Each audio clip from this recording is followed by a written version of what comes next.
Never catch a racing rat और never catch a falling knife. तो मैं बताता हूँ कि इसका मतलब क्या है।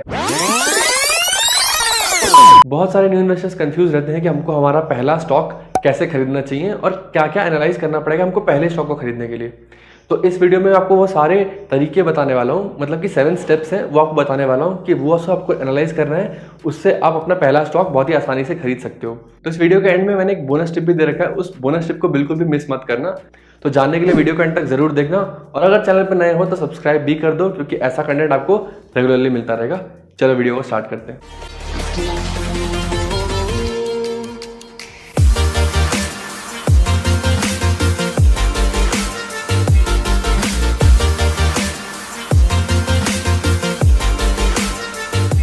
हाय, मैं हूं मनीष फ्रॉम इन्वेस्ट थेरेपी। आज के वीडियो में हम लोग ये देखने वाले हैं कि फर्स्ट स्टॉक जो है वो कैसे खरीदना है, आपको क्या क्या चीज़ें एनालाइज करनी पड़ेंगी अपने पहले स्टॉक को लेने के लिए। तो 7 स्टेप्स हैं बेसिकली। सबसे पहला स्टेप जो है वो है learning the basics of stock market. यार देखो, स्टॉक मार्केट एक बहुत ही बड़ी टर्म है, बहुत ही वास्ट टर्म है। इसके अंदर बहुत सारी चीज़ें हैं, जिसमें से जो बेसिक्स आते हैं वो होते हैं NSE BSE, स्टॉक मार्केट कैसे वर्क करता है, कितने दिन लगते हैं शेयर आपको आने में, कैसे बाय करना है, कैसे सेल करना है, क्या लेना है क्या नहीं लेना है, ये सब चीज़ें बात की बात है, लेकिन आपको बेसिक्स पता होने चाहिए। तो आई एम अज्यूमिंग कि आप लोग बेसिक्स सीख चुके हैं, और अगर बेसिक्स सीखे नहीं है तो मेरे चैनल के सारे वीडियोस आप देख लो, आपको बेसिक्स थोड़ा बहुत पता लग जाएगा कि एक्चुअली में शेयर मार्केट वर्क कैसे करता है। तो दूसरा स्टेप जो आता है वो है इकोनॉमी एनालिसिस। तो देखिए, कौन से शेयर मार्केट में आपको इन्वेस्ट करना है, US स्टॉक मार्केट में, चाइनीज स्टॉक मार्केट में, इंडियन स्टॉक मार्केट में। सबसे पहले आपको एनालाइज करना पड़ेगा कि वहाँ की इकोनॉमी कैसी है, मतलब उसमें ग्रोथ पोटेंशियल है कि नहीं। फॉर एग्जाम्पल अभी ले लो, बहुत ही ज़्यादा चल रहा है कि इंडिया वर्सेज चाइना। तो देखो, इंडिया का शेयर मार्केट इतना तेज भाग क्यों रहा है, उसकी सबसे पहली वजह, मतलब सबसे इंपॉर्टेंट जो फैक्टर है वो है इन्वेस्टमेंट्स। दुनिया भर की जो भी फॉरेन इन्वेस्टर्स हैं, जिन्होंने थोड़ा सा भी कॉमन सेंस है, वो ये दिमाग लगा रहे हैं कि भाई चाइना से अब पूरी मैन्युफैक्चरिंग यूनिट जो है वो इंडिया में शिफ्ट होने वाली है, तो क्यों ना इंडिया में पैसा लगाया जाए बजाय कि चाइना में। तो वो लोग हल्का सा भी स्टॉक मार्केट नीचे गिरता है तो वो लोग अपने सारे पैसे डाल रहे हैं। तो ऐसा करके बहुत सारे 3-4 महीनों से, लास्ट 3-4 महीनों से ऐसा बहुत ज़्यादा हुआ है, एंड इंडिया में बहुत ज़्यादा इन्वेस्टमेंट हुई है। तो इसलिए यहाँ का जो स्टॉक मार्केट है, स्टॉक मार्केट भाग रहा है। स्टॉक्स में इन्वेस्ट कर रहे हैं तो स्टॉक्स भी भाग रहे हैं। तो फॉर एग्जांपल, अगर आपको इन्वेस्ट करना है इंडिया की इकोनॉमी में, तो इंडिया की इकोनॉमी को एनालाइज करना है कि इसका ग्रोथ पोटेंशियल यहाँ से है कि नहीं, इसमें इन्वेस्टमेंट्स आ रही है कि नहीं। जितनी ज़्यादा इन्वेस्टमेंट्स आएगी उतना ज़्यादा इकोनॉमी ग्रो करेगी। तो ये तो क्लियर हो गया। अब तीसरा स्टेप जो आता है वो है सेक्टर एनालिसिस। तो अभी इंडिया की इकोनॉमी में बहुत सारे सेक्टर्स होंगे, लाइक बेसिकली 11 सेक्टर्स हैं, ठीक है। तो 11 सेक्टर्स में से आपको कौन से सेक्टर में इन्वेस्ट करना है वो आपको खुद डिसाइड करना पड़ेगा। वो आपकी चॉइस है कि आपको कौन सा सेक्टर में, मतलब यहाँ पे ग्रोथ पोटेंशियल बहुत ज़्यादा नजर आता है। तो जब बात सेक्टर एनालिसिस की आती है तो ये 3 चीज़ें दिमाग में रखना बहुत ज़रूरी है। सबसे पहला है ट्रेंडिंग सेक्टर, कि अभी जो है कौन सा सेक्टर ट्रेंड में चल रहा है। अभी तो आप किसी बच्चे को भी पूछेंगे तो बता देगा कि भाई फार्मा सेक्टर जो है वो ट्रेंड में चल रहा है, क्योंकि अभी कोविड की वजह से सारी जो फार्मा कंपनीज है उनमें इन्वेस्टमेंट्स बहुत ज़्यादा बढ़ गई हैं, ठीक है। तो ट्रेंडिंग सेक्टर आपको पहले पता करना है कि कौन सा सेक्टर ट्रेंडिंग है। फिर दूसरा आता है एवरग्रीन सेक्टर। तो देखो, एवरग्रीन सेक्टर जो है वो खाने पीने का आइटम, जैसे कि कंजम्पशन हो गया, FMCG हो गया, IT हो गया, ये सब जो है ये सारे एवरग्रीन सेक्टर्स हैं। इनमें कभी भी डिमांड ज़्यादा कम नहीं होती है। अभी जो कोविड आया था उसमें डिमांड कम नहीं हुई थी, लेकिन स्टॉक प्राइसेस कम हो गए थे। इसका मतलब कि अपॉर्चुनिटी जो है वो बढ़ गई थी, क्योंकि जो बिजनेस है वो बदला नहीं है, लेकिन स्टॉक प्राइसेस नीचे आ गए। तो ऐसी अपॉर्चुनिटी आपको ग्रैब करना है। तीसरा आता है अंडरडॉग सेक्टर। तो देखो, ये वो सेक्टर्स होते हैं जिनमें फ्यूचर ग्रोथ पोटेंशियल बहुत ज़्यादा है, लेकिन अभी जो है उनकी इतनी वैल्यू नहीं है, मतलब उतना उनको कोई पकड़ नहीं रहा है। तो फॉर एग्जांपल, अगर मैं आपको बताऊं कि मीडियम टर्म के लिए अभी लॉजिस्टिक्स सेक्टर जो है वो बहुत ही ज़्यादा पॉपुलर हो गया है, क्योंकि अंडरडॉग भी इतना को ध्यान भी नहीं देता है, लेकिन अभी जब कोविड वैक्सीन आएगी तो उसको इम्पोर्ट एक्सपोर्ट करने के लिए लॉजिस्टिक्स की बहुत ज़्यादा ज़रूरत पड़ेगी। तो आपको ये 3 चीज़ें ध्यान में ज़रूर रखनी है अगर आप सेक्टर एनालिसिस करते हो तो।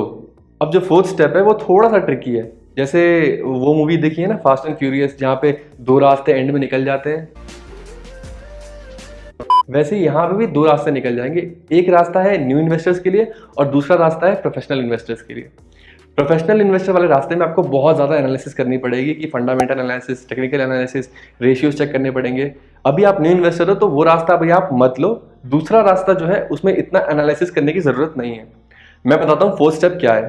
तो 4th स्टेप जो है वो है, जैसे मान लो कि आपको IT सेक्टर बहुत ही ज़्यादा पसंद आया, ठीक है, इंडिया की इकोनॉमी में इन्वेस्ट करना है। अब इसमें मेरे को अच्छा लगता है IT सेक्टर। तो देखो, IT सेक्टर में बहुत सारे शेयर्स हैं। अब सबसे पहले आप नज़र डालो, अपना दिमाग लगाओ कि कैसे इस सेक्टर में से मेरे को बेस्ट पोटेंशियल मिल सकता है।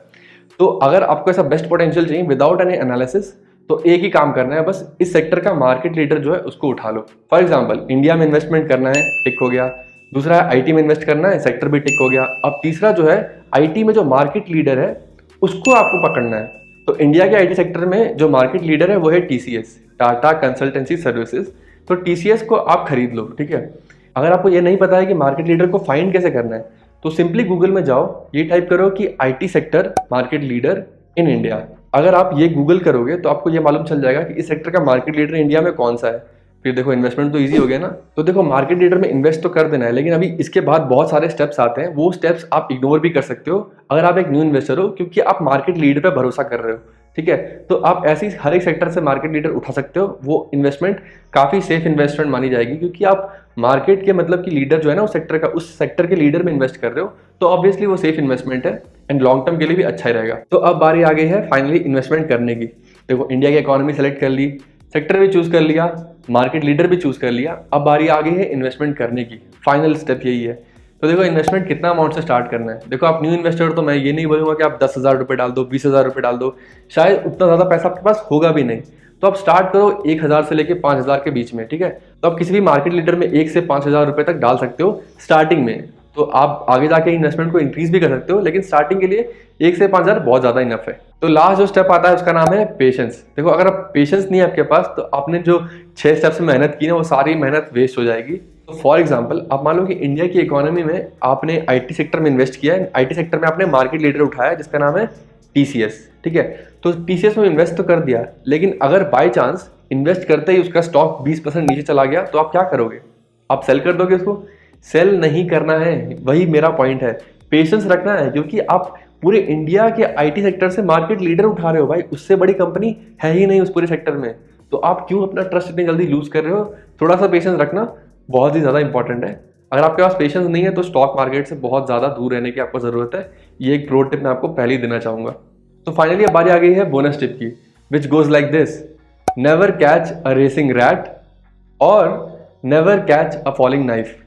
तो मैं बताता हूँ कि इसका मतलब क्या है, ठीक है। तो रेसिंग रैट का मतलब वो शेयर्स हैं जो शेयर्स बहुत ही स्पीड से भाग रहे हैं, मतलब कि फंडामेंटल्स उतने अच्छे भी नहीं है जितने स्पीड से वो लोग भाग रहे हैं, ठीक है। तो फॉर एग्जांपल के लिए अगर मैं ले लूँ तो रुचि सोया हो गया, फिर अदानी ग्रीन हो गया।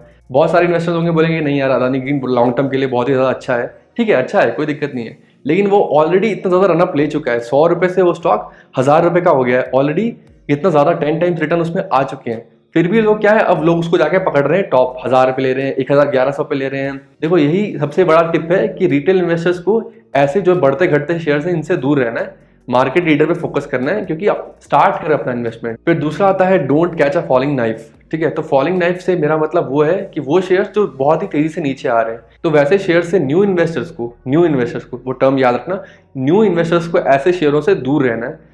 प्रोफेशनल इन्वेस्टर चाहे तो इसमें इन्वेस्ट कर सकते हैं, लेकिन न्यू इन्वेस्टर को मैं ये बिल्कुल भी रेकमेंड नहीं करूंगा कि एक फॉलिंग नाइफ को पकड़े और अपना हाथ काटे, ठीक है ना। तो ये सारी चीजें आपको ध्यान में रखनी पड़ेगी आपका पहला स्टॉक लेने से पहले, ठीक है। तो आई थिंक आपको ये वीडियो हेल्पफुल लगा होगा। अगर आपको ये वीडियो हेल्पफुल लगा होगा तो वीडियो को लाइक जरूर करना और चैनल को सब्सक्राइब भी कर देना। मिलता हूं आपसे अगले वीडियो में, तब तक के लिए good bye and happy investing.